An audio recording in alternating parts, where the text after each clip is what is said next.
সংগ্রামী জনগোষ্ঠী এই পর্যায়ে এই বিশাল জনসভায় বক্তব্য রাখবেন জনসভার সংগ্রামী বিশেষ অতিথি বাংলাদেশ জামাতে ইসলামী নীলফামারী জেলা শাখার কর্ম পরিষদের অন্যতম সদস্য জননেতা অধ্যাপক সাদেক হোসেন।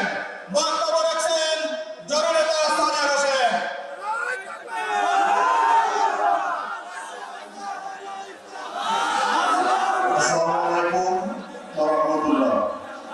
হিন্দু ভাইদের আদাব, অন্য জাতির প্রতি আন্তরিক শুভেচ্ছা।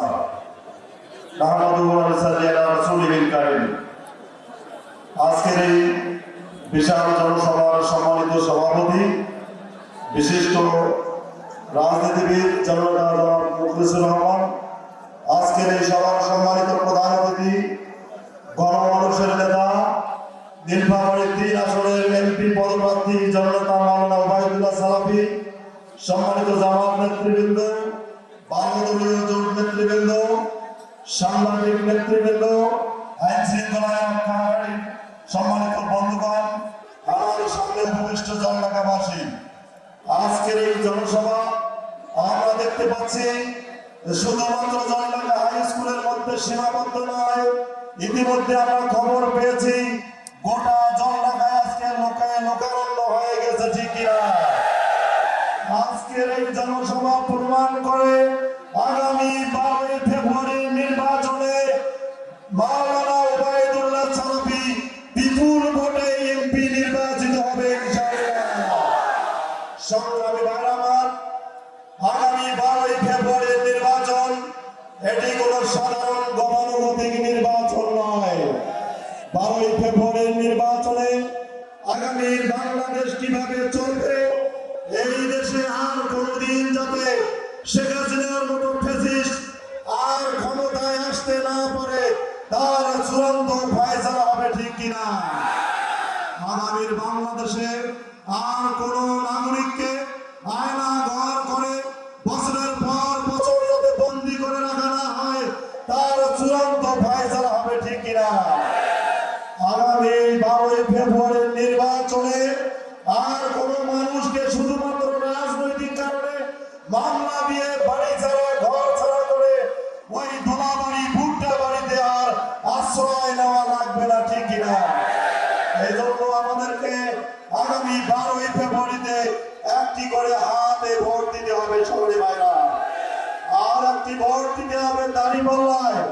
এজন্য দিতে হবে আমাদের রাহবার মানবিক বাংলাদেশ গঠনের স্বপ্নদ্রষ্টা আগামীর বাংলাদেশের প্রধানমন্ত্রী ডক্টর শফিকুর রহমান।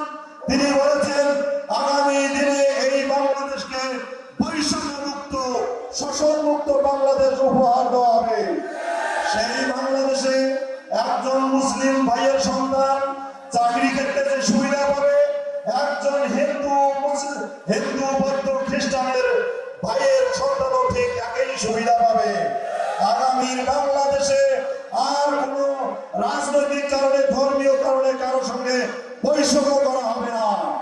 সংগ্রামী ভাইরা আমার, আসুন আগামীর এই জনঢাকা বিনির্মাণের জন্য মাওলানা ওবায়দুল্লাহ সালাফি যে ইস্তেহার ঘোষণা করেছেন আধুনিক জনঢাকা গঠনের জন্য, একটি অত্যাধুনিক জনঢাকা, একটি ডিজিটাল জনঢাকা, জনঢাকার সর্বস্তরের উন্নয়নের জন্য যে ইস্তেহার ঘোষণা করেছেন, সেই ইস্তেহারকে সামনে রেখে এবং আগামীর বাংলাদেশ বৈষম্যমুক্ত শোষণমুক্ত সোনার বাংলাদেশ ডক্টর শফিকুর রহমানের স্বপ্ন বাস্তবায়নের জন্য আগামী 12 ফেব্রুয়ারি নির্বাচনে জনঢাকার সর্বস্তরের মানুষ বিপুল ভোটের ব্যবধানে মাওলানা সালাফিকে দাঁড়িপাল্লায় ভোট দিয়ে আমরা সংসদে প্রেরণের মাধ্যমে আমরা প্রমাণ করব জনঢাকার মাটি দাঁড়িপাল্লার ঘাঁটি, ঠিক কিনা?